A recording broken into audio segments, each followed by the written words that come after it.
Hi everyone, CeeChronicles here. Welcome and welcome back to my YouTube channel.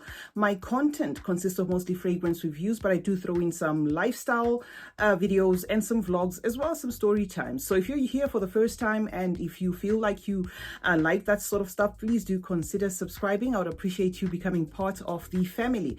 And to my returning and loyal subscribers, thank you so much for the support. I appreciate you as always. Kindly give me a follow on Instagram. I go by the name CeeChronicles there. Today we have a fragrance review video. I'm going to be talking about Zara's Golden Decade. I've been on the hunt for this fragrance, guys. The first thing I'm going to say is Chapter 3 is one of the best from Zara. So these, especially this particular one, Golden Decade, is almost always out of stock. So if you can get this, please just go ahead and try and grab it. Okay, now I'm going to get into the review, but before then, let me just show you how the bottle looks. It looks like all of the Chapter 3 bottles, okay, but it does have that white thing right there. And this is the fragrance. This fragrance is pungent, but I'm just going to spray it on my hand anyway, because this is one that I have to think of before I spray on my hand. So Golden Decade by Zara is just by spraying here, it's a sweet vanillic forward, like white floral.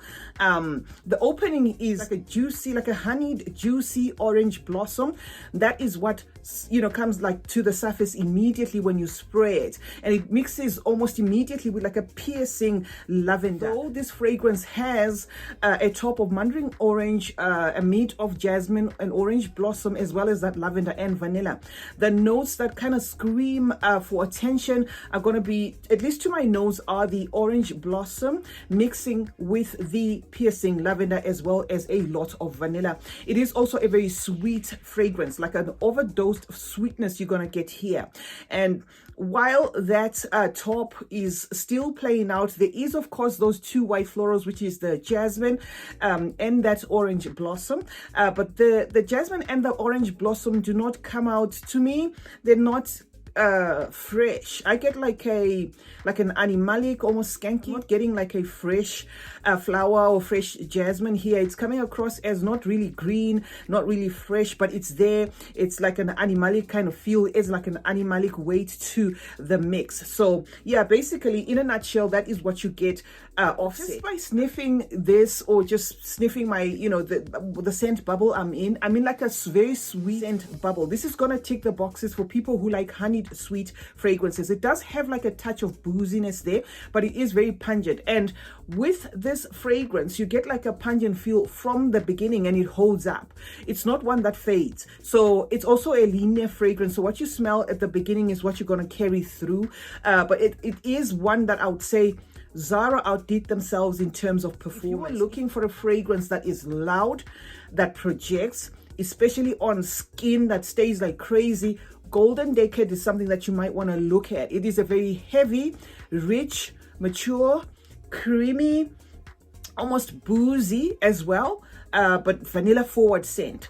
It's also one fragrance that I can almost say I smell the notes individually, except the way the jasmine and the orange blossom translates, because I get like a honeyed orange blossom and not a fresh jasmine. I just but I can smell them. It's also a bit on the mature side. I can see a young audience liking this, but I think it's going to tick the boxes mostly for the mature audiences out there. I think it's not news by now that this is a dupe of YSL Lib Intense.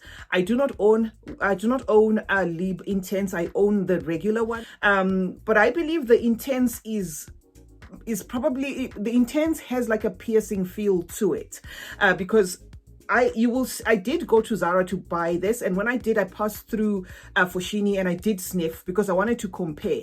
This, guys, I don't know how Zara did it for the price, because Zara is affordable. Of course, if you're buying Zara in South Africa, it might translate to about $40 or something, but to me, I think this is still affordable.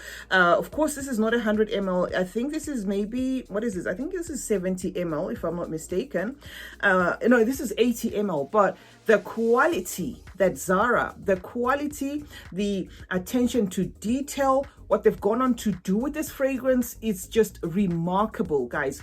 This is like your crazy projecting fragrance, so a little will go a long way. The thing that I'm gonna have to point out is, you know, it does open up very feminine, but the dry down, which will be somewhere in the, you know, like maybe let's say in the 2-hour mark, it does lean a little masculine, but it doesn't lean so masculine enough to bother me, because the original, which I have, leans a lot masculine to a point that I did a review of it, and I did say, you know, the YSL lip, they should have just, you know, it's to me, it's unisex. This one will throw you off because the opening is so feminine, it's so sweet, it's so femme fatale, sweet, like in your face, honey, it's sweet. But then in the 2-hour mark or so, you start to get wafts of what feels like a masculine, you know, like a masculine undertone. So it is like a 50-50, but this experience you'll get way into the dry down. So yeah, basically that is what I can say about this fragrance. I think it's gorgeous. I do think, again, that I should point out that it does kind of borders around cloying, and it can maybe be a bit too much. I can also see it being maybe headache inducing if you wear this like in the heat, because it is one very strong fragrance, something that's going to be best suited for cooler weather, the night, even winter. Not to say you can't wear this in summer. I am wearing mine, and you know, we are not necessarily in our hottest months, but we are, you know, experiencing decently hot weather, and it is, you know, holding up. So it's not that you can't wear it in summer, but it kind of borders on a bit, you know, a little bit of some cloyingness that I get there, where if you overspray this, you could actually irritate some people or even yourself. So it is one that you might need to be cautious about how much you must spray on you. But basically, but definitely what I can say is Zara outdid themselves, and I think Zara has been listening. This is one that did not disappoint. I was putting in this one in the cart. I actually paid for it twice, and I was refunded twice.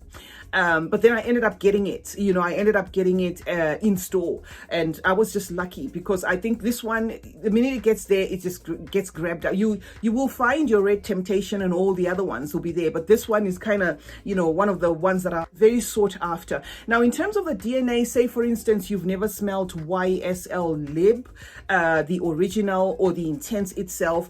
If you've used Carolina Herrera's Good Girl, I do get wafts of that. So it's going to be in that kind of family. This is not a dupe for Good Girl, but I'm just giving you other examples in case you have never smelled YSL Lib. It does have a little bit of some wafts of what feels like Jean Paul Gaultier classic Intense. So one of those, or any of those three fragrances, that is what Golden Decade is going to kind of smell like. But it is, of course, very, very close to what it's duping, which is YSL Lib Intense. And I did put my nose on that. So yeah, that is what I had for you guys today.